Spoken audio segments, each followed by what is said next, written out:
ನಮಸ್ಕಾರ ವೀಕ್ಷಕರೇ, ನಿಮಗೆಲ್ಲರಿಗೂ ನನ್ನ ಯೂಟ್ಯೂಬ್ ಚಾನಲ್ಗೆ ಸ್ವಾಗತ. ಬಯಸದೆ ನೀ ಬಂದೆ ಭಾಗ 80. ಹೌದು ಚಿನ್ನ, ನಿನ್ನ ಹತ್ರ ಹೊಟ್ಟೆ ಬಟ್ಟೆಗೆ ನೋಡ್ಕೋದು ಅಂದಾಗ ನೀನು ಕೆಂಪಾಗಿ ಬಿಟ್ಟಿದ್ದೀಯಾ? ನನಗೇನು ಗೊತ್ತಾಗಲ್ಲ. ನಾನಿನ್ನು ಬೆರಳು ಚೀಪ ಮಗು ನೋಡು. ಅವಳನ್ನು ಗೇಲಿ ಮಾಡಿದ. ಹೌದಾ? ಯಾರು ಪುಟ್ಟ ಮಗು? ನೀನಾ? ನಿನ್ನ ಹೀಗೆ ಬಿಟ್ಟರೆ ನೀನು ಒಂದು ಮಗುವಿನ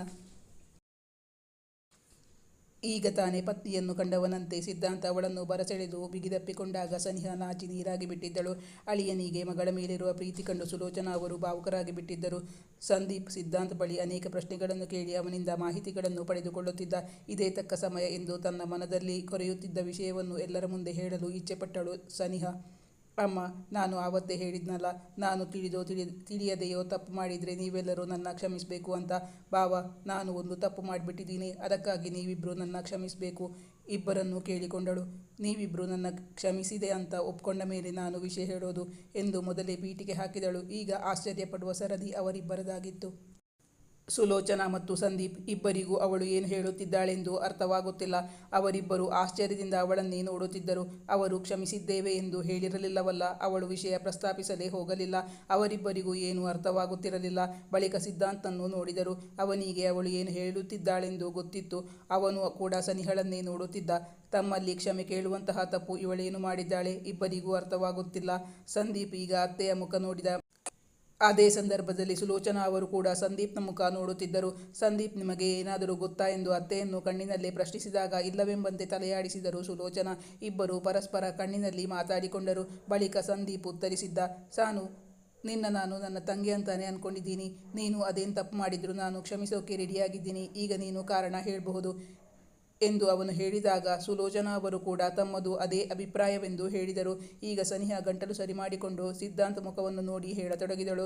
ನನಗೆ ಸಿದ್ಧಾಂತ್ ಬದುಕಿರೋ ವಿಚಾರ ಕೆಲವು ತಿಂಗಳುಗಳ ಹಿಂದೆ ಗೊತ್ತಾಗಿಬಿಟ್ಟಿತ್ತು ಎಂದು ಹೇಳುತ್ತಾ ಎಲ್ಲ ವಿಷಯಗಳನ್ನು ವಿವರಿಸತೊಡಗಿದಳು. ಅಂದು ಸಿದ್ಧಾಂತ್ಗೆ ಪ್ರಜ್ಞೆ ಬಂದಾಗ ಅವನು ತನಗೆ ಕರೆ ಮಾಡಿ ವಿಷಯ ತಿಳಿಸಿದ್ದನ್ನು, ಬಳಿಕ ತಾನವನನ್ನು ಭೇಟಿಯಾಗಲು ಹೋಗಿದ್ದ ವಿಚಾರವನ್ನು, ಮಾತ್ರವಲ್ಲ 2 ದಿನಗಳಿಂದ ಅವನು ಈ ಮನೆಯಲ್ಲೇ ಇದ್ದ ವಿಚಾರವನ್ನು ಅವರಿಗೆ ತಿಳಿಸಿದಳು. ಕೊನೆಯಲ್ಲಿ ಈ ವಿಷಯ ನಾನು ಬೇರೆ ಯಾರಿಗೂ ಹೇಳಲ್ಲ ಅಂತ ಸಿದ್ಧಾಂತ್ಗೆ ಮಾತು ಕೊಟ್ಟಿದ್ದೆ. ಅವರ ಲಾಯರ್ ಕೂಡ ಈ ವಿಷಯ ತುಂಬ ಗೌಪ್ಯವಾಗಿಡಬೇಕು ಅಂತ ಹೇಳಿದರು. ಆ ಕಾರಣದಿಂದಾಗಿ ನನಗೆ ನಿಮಗೆಲ್ಲರಿಗೂ ಈ ವಿಷಯವನ್ನು ಹೇಳೋಕೆ ಸಾಧ್ಯ ಆಗಲಿಲ್ಲ. ತುಂಬ ಸಲ ನಿಮಗೆ ಇದನ್ನು ಹೇಳಬೇಕಾಗಿತ್ತು ಅಂತ ಅನ್ನಿಸ್ತಾ ಇತ್ತು. ನಿಮ್ಮ ಮೇಲೆ ನಂಬಿಕೆ ಇಲ್ಲ ಅನ್ನೋ ಕಾರಣಕ್ಕೆ ನಾನು ಹೇಳದ್ದಲ್ಲ. ನಾನು ಹೇಳದೇ ಇದ್ದಕ್ಕೆ ಕಾರಣ ಸ್ಪಷ್ಟಪಡಿಸಿದಳು ಸನಿಹಾ. ತನಗೆ ಆ ಸತ್ಯ ಗೊತ್ತಿದ್ದು ಅವರಿಂದ ಇಷ್ಟು ದಿನ ವಿಷಯ ಮರೆಮಾಚಿದ್ದಕ್ಕಾಗಿ ಅವರಲ್ಲಿ ಕ್ಷಮೆ ಯಾಚಿಸಿದ್ದಳು.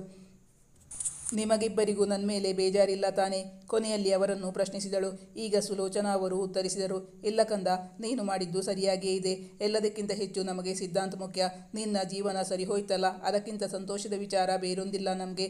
ಸುಲೋಚನಾ ಅವರು ಹಾಗೆಂದಾಗ ಸಿದ್ಧಾಂತ್ ಮತ್ತು ಸನಿಹಾ ಇಬ್ಬರು ತಾಯಿಯ ಆಶೀರ್ವಾದವನ್ನು ಪಡೆದರು.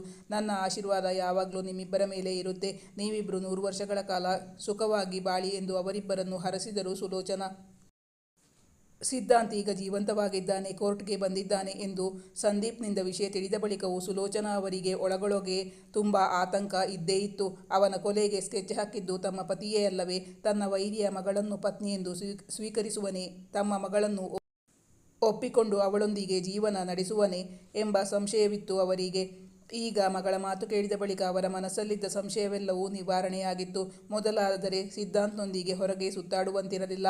1-2 ಬಾರಿ ಅವರಿಬ್ಬರು ಹೊರಗೆ ಹೋಗಿದ್ದಾಗಲೂ ಯಾರಾದರೂ ಅವನನ್ನು ಗುರುತಿಸಿದರೆ, ಏನಾದರೂ ತೊಂದರೆಯಾದರೆ ಎಂಬ ಆತಂಕ ಇದ್ದೇ ಇತ್ತು. ಆದರೆ ಈಗ ಹಾಗಲ್ಲ. ಇನ್ನು ಮುಂದೆ ತಾನು ಸಿದ್ಧಾಂತ್ನಿಂದ ದೂರವಿರಬೇಕಾಗಿಲ್ಲ. ಅವನೊಂದಿಗೆ ಎಲ್ಲೆಂದರಲ್ಲಿ ಮನಸೋ ಇಚ್ಛೆ ಸುತ್ತಾಡಿಕೊಂಡು ತಮ್ಮ ಹೊಸ ಬದುಕನ್ನು ಪ್ರಾರಂಭಿಸಬೇಕು, ಸಂತೋಷದಿಂದ ಕಾಲ ಕಳೆಯಬಹುದು ಎಂಬುದೇ ಅವಳ ಸಂತೋಷಕ್ಕೆ ಕಾರಣವಾಗಿತ್ತು. ನೋಡುತ್ತಾ ದಿನಗಳು ಉರುಳಿದ್ದೇ ಗೊತ್ತಾಗಿರಲಿಲ್ಲ. ಇನ್ನು 1.5 ತಿಂಗಳು ಕಳೆದರೆ ಅವರಿಬ್ಬರ ಮದುವೆಯಾಗಿ 1 ವರ್ಷವೂ ಆಗುತ್ತಿತ್ತು. ಸುಲೋಚನಾ ಅವರ ಮನಸ್ಸು ಬೇರೆಯದೇ ಯೋಚಿಸುತ್ತಿತ್ತು. ಮಗಳ ಮದುವೆಯಾಗಿ 10 ತಿಂಗಳುಗಳೇ ಕಳೆದಿದ್ದರೂ ಅವರಿಬ್ಬರ ಮದುವೆಯ ಹೊರತಾಗಿ ಬೇರೆ ಯಾವ ಕಾರ್ಯಕ್ರಮಗಳನ್ನು ಮಾಡಿರಲಿಲ್ಲ. ಸಾರಿಕಾಗೆ ಬೆಡ್ ರೆಸ್ಟ್ ಹೇಳಿದ್ದರಿಂದ ಅವರು ಅಂದು ಅಲ್ಲೇ ಉಳಿದುಕೊಳ್ಳಲು ಸಾಧ್ಯವಿರಲಿಲ್ಲ. ಅಂದವರು ಅಲ್ಲಿಂದ ಹೊರಡೋ ಮೊದಲು ಮಗಳಿಗೆ ಕೆಲವೊಂದು ಕಿವಿಮಾತುಗಳನ್ನು ಹೇಳಿದರು. ಮಗಳನ್ನು ಅಡಿಗೆ ಮನೆಗೆ ಕರೆದು ಹೇಳತೊಡಗಿದರು ಸುಲೋಚನಾ. ಸಾನು, ಸಿದ್ಧಾಂತ್ ನಿನ್ನನ್ನು ತುಂಬ ಪ್ರೀತಿ ಮಾಡ್ತಾನೆ. ಯಾವುದೇ ಕಾರಣಕ್ಕೂ ಅವನ ಮನಸ್ಸಿಗೆ ನೋವಾಗುವಂತಹ ಕೆಲಸ ಮಾಡಬೇಡ. ಪಾಪ, ಅವನು ಚಿಕ್ಕ ವಯಸ್ಸಿನಲ್ಲಿ ಅಪ್ಪ ಅಮ್ಮ ಇಬ್ಬರನ್ನು ಕಳ್ಕೊಂಡಿದ್ದಾನೆ. ಇನ್ಮುಂದೆ ಅವನಿಗೆ ಎಲ್ಲವೂ ನೀನೇ. ಅವನ ಆಸೆ ಆಕಾಂಕ್ಷೆಗಳಿಗೆ ಬೆಲೆ ಕೊಡು. ಅವನು ಏನು ಹೇಳಿದ್ರು ಇಲ್ಲ ಬೇಡ ಅಂತ ಹೇಳಬೇಡ. ಇನ್ನು ಮುಂದೆ ಸಿದ್ಧಾಂತ್ಗೆ ಯಾವುದಕ್ಕೂ ಕೊರತೆ ಆಗದೇ ಇರೋ ಹಾಗೆ ನೋಡಿಕೊಳ್ಳುವ ಜವಾಬ್ದಾರಿ ನಿಂದು. ಇಷ್ಟು ಒಳ್ಳೆ ಹುಡುಗ ಸಿಗಬೇಕಾದ್ರೆ ನೀನು ಪೂರ್ವ ಜನ್ಮದಲ್ಲಿ ಪುಣ್ಯ ಮಾಡಿದೀಯಾ. ನಮ್ಮ ಕಡೆಯಿಂದ ಅವನಿಗೆ ತುಂಬ ಮೋಸ ಆಗಿ ಹೋಗಿದೆ. ಆದಷ್ಟು ಬೇಗ ನನ್ನ ಹೆಸರಿನಲ್ಲಿರೋ ಆ ಮನೆಯನ್ನು ಅವನ ಹೆಸರಿಗೆ ಮಾಡಬೇಕು ಅಂತ ಅಂದ್ಕೊಂಡಿದ್ದೀನಿ. ಅವರಿಗೆ ಸೇರಬೇಕಾದ ಆಸ್ತಿ ತನ್ನ ಹೆಸರಲ್ಲಿರುವುದು ಸುಲೋಚನಾ ಅವರಿಗೆ ಸರಿ ಬರುತ್ತಿರಲಿಲ್ಲ. ಆದ್ದರಿಂದ ಮಗಳ ಮುಂದೆ ವಿಷಯ ಪ್ರಸ್ತಾಪಿಸಿದ್ದರು. ತಾಯಿಯ ಮಾತಲ್ಲಿದ್ದ ಒಳಾರ್ಥವನ್ನು ಗ್ರಹಿಸಿದ ಸನಿಹಾ ಮುಖ ಕೆಂಪು ಕೆಂಪಾಗಿ ಬಿಟ್ಟಿತ್ತು. ಸಿದ್ಧಾಂತ್ಗೆ ಕುಡಿಯಲು ನೀರು ಬೇಕಾಗಿತ್ತು. ಅದಕ್ಕಾಗಿ ಅವನು ಅಡಿಗೆ ಮನೆ ಬಾಗಿಲಿಗೆ ಬಂದಿದ್ದ. ಸಿದ್ಧಾಂತ್ ತಾಯಿ ಮಗಳಿಗೆ ಏನೋ ಹಿತವಚನ ಹೇಳುತ್ತಿದ್ದಾರೆ ಎಂದು ಅರಿವಾಗಿ ಅವರ ಮಾತು ಕೇಳಲು ಇಚ್ಛೆ ಪಡದೆ ಅಲ್ಲಿಂದಲೇ ಹಿಂದಿರುಗಿದ್ದ. ಅಡಿಗೆ ಮನೆಯಿಂದ ಹೊರಬರುವಾಗ ಪತ್ನಿಯ ಮುಖ ಕೆಂಪು ಕೆಂಪಾಗಿದ್ದು ಅವನ ಗಮನಕ್ಕೆ ಬಂದಿತ್ತು. ಸಂದೀಪ್ ಮತ್ತು ಸುಲೋಚನಾ ಅವರು ಮನೆಯಿಂದ ಹೊರಹೋದ ಮೇಲೆ ಏನೆಂದು ತಿಳಿಯಲು ಕಾಯುತ್ತಿದ್ದ ಸಿದ್ಧಾಂತ್ ಅವಳ ಬಳಿ ಪ್ರಶ್ನಿಸಿದ. ಏನ್ರಿ ಮೇಡಮ್, ನೀವಿಷ್ಟು ಕೆಂಪು ಕೆಂಪಾಗೋ ಹಾಗೆ ನಿಮ್ಮಮ್ಮ ಏನು ಹೇಳ್ಕೊಟ್ರು ಎಂದು ಬೇಕೆಂದೇ ಅವಳನ್ನು ರೇಗಿಸಿದ ಸಿದ್ಧಾಂತ್. ತಾಯಿ ಹೇಳಿದ್ದನ್ನೆಲ್ಲ ಅವನ ಮುಂದೆ ಹೇಳಿಕೊಳ್ಳಲು ನಾಚಿಕೊಂಡಳು ಸನಿಹಾ. ಅದು ಸಿದ್ಧಾಂತ್ ತುಂಬ ಒಳ್ಳೆ ಹುಡುಗ ಅಂತ ಹೇಳಿದ್ರು. ದಿನ ಚೆನ್ನಾಗಿ ನೋಡ್ಕೋಬೇಕು, ನಿಂಗೆ ಯಾವುದಕ್ಕೂ ಕಡಿಮೆ ಮಾಡಬಾರ್ದು ಅಂತ ಅಮ್ಮ ನನಗೆ ಹೇಳಿದ್ರು. ಅವಳ ಮಾತು ಕೇಳುತ್ತಲೇ ಅವನ ಮುಖದಲ್ಲಿ ಮಂದಹಾಸ ಮಿನುಗಿತ್ತು. ಹುಡುಗಿ ತನ್ನಿಂದ ಏನೋ ಮರೆಮಾಚುತ್ತಿದ್ದಾಳೆ ಎಂದು ಅವನಿಗೆ ಸ್ಪಷ್ಟವಾಗಿ ಗೊತ್ತಾಗಿತ್ತು.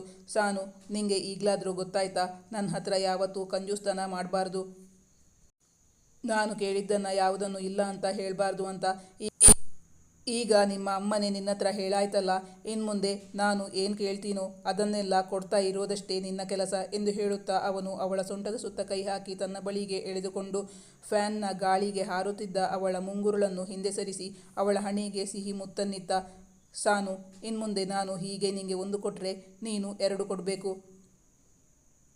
ಅವನು ಕೊಟ್ಟಿದ್ದರ 2 ಪಟ್ಟು ಅವಳು ಕೊಡಬೇಕೆಂಬುದು ಅವನ ಇಂಗಿತವಾಗಿತ್ತು. ಹೌದು ಹೌದು ಕೊಡ್ತೀನಿ. ನೀನು ನನಗೆ 1 ಮುತ್ತು ಕೊಟ್ಟರೆ ನಾನು ನಿಂಗೆ 2 ಕೊಡ್ತೀನಿ, ಅವಳು ನಸು ಮುನಿಸಿನಿಂದ ಹೇಳಲು ಅವನು, ಅದ್ಯಾಕೋ ನಿಮ್ಮಮ್ಮ ಹೇಳಿಕೊಟ್ಟಿರೋದನ್ನು ಇಷ್ಟು ಬೇಗ ಮರೆತು ಬಿಟ್ಟಿಯಾ? ಹಾಗಾದರೆ ನಾನು ಈಗಲೇ ಅವರಿಗೆ ನಿನ್ನ ಮೇಲೆ ಕಂಪ್ಲೇಂಟ್ ಮಾಡ್ತೀನಿ ಎಂದು ಹೇಳುತ್ತಾ ಅವಳ ಮೇಲಿನ ತನ್ನ ಹಿಡಿತವನ್ನು ಬಿಗಿಗೊಳಿಸುತ್ತಾ ಅವಳ ತುಟಿಗಳ ಮೇಲೆ ತನ್ನ ತೋರು ಬೆರಳುಗಳಿಂದ ನೇವರಿಸಿದ ಸಿದ್ಧಾಂತ್. ಅಮ್ಮ ಹೇಳಿದ್ದು ನಿನ್ನ ಹೊಟ್ಟೆ ಬಟ್ಟೆಗೆ ಏನೂ ಕೊರತೆ ಆಗದೇ ಇರೋ ಹಾಗೆ ಸಿದ್ಧಾಂತ್ನ ನೋಡ್ಕೋ ಅಂತ. ಅವನು ಚಿಕ್ಕವನಿದ್ದಾಗಲೇ ಅಮ್ಮನನ್ನು ಕಳ್ಕೊಂಡಿದ್ದಾನೆ. ನಿಮ್ಮಮ್ಮ ಈಗ ಇದ್ದರೆ ಹೇಗೆ ನಿನ್ನ ನೋಡ್ಕೋತಾ ಇದ್ರು, ಹಾಗೆ ನಿನ್ನನ್ನು ನೋಡ್ಕೋ ಅಂತ ಹೇಳಿದ್ದು. ನೀನು ಅದನ್ನು ತಪ್ಪಾಗಿ ಅರ್ಥ ಮಾಡ್ಕೋತಾ ಇದ್ದೀಯಾ? ನಮ್ಮಮ್ಮ ಹೇಳಿದ್ದಾರೆ ಅಂತ ನೀನು ನನ್ನ ಮಿಸ್ಯೂಸ್ ಮಾಡ್ಕೋಬೇಡ. ನೀನು ಯಾವಾಗಲೂ ಹಾಗೆ ಸಿದ್ಧಾಂತ್ ಅವಕಾಶಕ್ಕಾಗಿ ಕಾಯ್ತಾ ಇರ್ತೀಯ ಎಂದು ಹೇಳಿದಾಗ, ಹೌದು ಚಿನ್ನ, ನನ್ನನ್ನು ಏನಂತ ಅಂದ್ಕೊಂಡಿದ್ದೀಯಾ? ನಿನ್ನ ಹತ್ರ ಹೊಟ್ಟೆ ಬಟ್ಟೆಗೆ ನೋಡ್ಕೋ ಅಂತ ಹೇಳಿದಾಗ ನೀನು ಕೆಂಪು ಕೆಂಪಾಗಿ ಬಿಟ್ಟಿದ್ದೀಯಾ? ನನಗೆ ಏನೂ ಗೊತ್ತಾಗಲ್ಲ, ನಾನಿನ್ನು ಬೆರಳು ಚೀಪು ಮಗು ನೋಡು ಎಂದು ಅವಳನ್ನು ಗೇಲಿ ಮಾಡಿದ. ಅವಳು ಅದೇ ದಾಟಿಯಲ್ಲಿ, ಹೌದಾ, ಯಾರು ಪುಟ್ಟ ಮಗು? ನೀನಾ?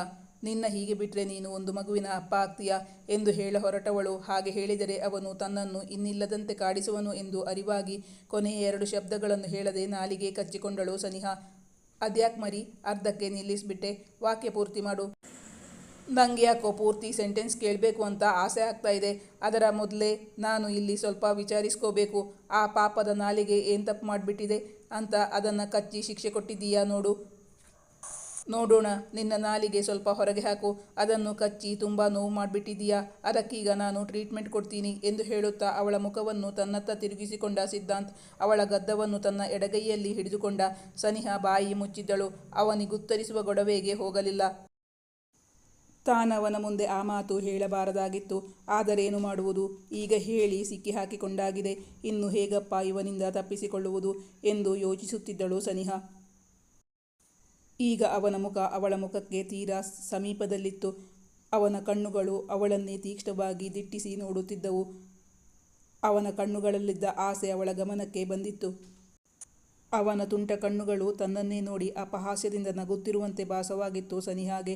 ಅವಳ ಕಣ್ಣುಗಳು ತಗ್ಗಿದ್ದವು. ಅಷ್ಟರಲ್ಲಿ ಸಿದ್ಧಾಂತ್ ಅವಳಿಗೆ ಹೇಳಿದ, ಸಾನು, ನೀನೀಗ ನಾಲಿಗೆ ಹೊರಗೆ ಹಾಕ್ತೀಯೋ ಅಥವಾ ನೀನಾಗ ಹೇಳಿದ್ಯಲ್ಲ ಆ ಸೆಂಟೆನ್ಸ್ ಪೂರ್ತಿ ಮಾಡ್ತೀಯೋ? 2ರಲ್ಲಿ 1. ಇಲ್ಲಾಂದರೆ ಇವತ್ತಿಡೀ ನಿಂಗೆ ನನ್ನಿಂದ ಬಿಡುಗಡೆನೇ ಇಲ್ಲ. ನೀನು ಹೀಗೆ ಹಠ ಮಾಡಿದರೆ ನಾನು ಹಠ ಮಾಡ್ತೀನಿ. ನಿಜ ಹೇಳಬೇಕು ಅಂದರೆ ನೀನು ಹೀಗೆ ಹಿಡ್ಕೊಂಡ್ರೆ ನನಗೆ ತುಂಬ ಖುಷಿಯಾಗುತ್ತೆ. ಹಿಡ್ಕೊಂಡೇ ಇರು, ಬೇಕೆಂದೇ ಅವನನ್ನು ರೇಗಿಸಲೆಂದೇ ಹೇಳಿದಳು ಸನಿಹಾ. ತನ್ನ ಮಾತಿಗೆ ಅವಳು ಬಗ್ಗುವುದಿಲ್ಲ ಎಂದು ಅರಿವಾಯಿತು ಸಿದ್ಧಾಂತ್ಗೆ. ಹೌದಾ, ಹಾಗಾದರೆ ನಾನು ನೋಡ್ತೀನಿ ನಿನ್ನ ಹಠ ಗೆಲ್ಲುತ್ತೋ ಅಥವಾ ನನ್ನ ಹಠ ಗೆಲ್ಲುತ್ತೋ ಅಂತ ಎಂದು ಹೇಳುತ್ತಾ ಅವಳು ಕೊಸರಾಡುತ್ತಿದ್ದರೂ ಲೆಕ್ಕಿಸದೆ ಅವಳನ್ನು ಅನಾಮತ್ತಾಗಿ ಎತ್ತಿಕೊಂಡು ಬೆಡ್ರೂಮ್ನತ್ತ ಹೊರಟ ಸಿದ್ಧಾಂತ್. ಬೆಡ್ರೂಮ್ ಬಾಗಿಲು ಮುಂದೆ ಮಾಡಲಾಗಿತ್ತು. ತನ್ನ ಕಾಲಿನಿಂದ ಒದ್ದು ಆ ಬಾಗಿಲನ್ನು ದೂಡಿದ ಸಿದ್ಧಾಂತ್. ರೂಮ್ನ ಒಳ ಪ್ರವೇಶಿಸುತ್ತಿದ್ದಂತೆಯೇ ಅಲ್ಲೇನೋ ಹೊಸತನವಿದೆ ಎಂದು ಅನಿಸಿತು ಸಿದ್ಧಾಂತ್ಗೆ. ಹೂವು ಹಣ್ಣುಗಳಿಂದ ತುಂಬಿದ ಕೋಣೆಯಲ್ಲಿ ಸುಗಂಧಭರಿತ ಊದುಬತ್ತಿಯ ಪರಿಮಳವು ತುಂಬಿತ್ತು. ಅಂದರೆ ಆಗ ಸನಿಹಾ ಕೆಂಪೇರಲು ಕಾರಣ ಈಗ ಅವನಿಗೆ ಅರ್ಥವಾಗಿ ಬಿಟ್ಟಿತ್ತು. ಸನಿಹಾ ನಾಚಿಕೊಂಡಿದ್ದಳು. ಅವಳ ಮುಖ ರಕ್ತವರ್ಣಕ್ಕೆ ತಿರುಗಿತ್ತು. ಸನಿಹಾ ಈಗ ಸಿದ್ಧಾಂತ್ನನ್ನು ನೋಡುವ ಸಾಹಸವನ್ನೇ ಮಾಡಲಿಲ್ಲ. ಈ ಕಥೆಯ ಮುಂದಿನ ಭಾಗ ಮುಂದಿನ ಸಂಚಿಕೆಯಲ್ಲಿ ಮುಂದುವರಿಯುವುದು.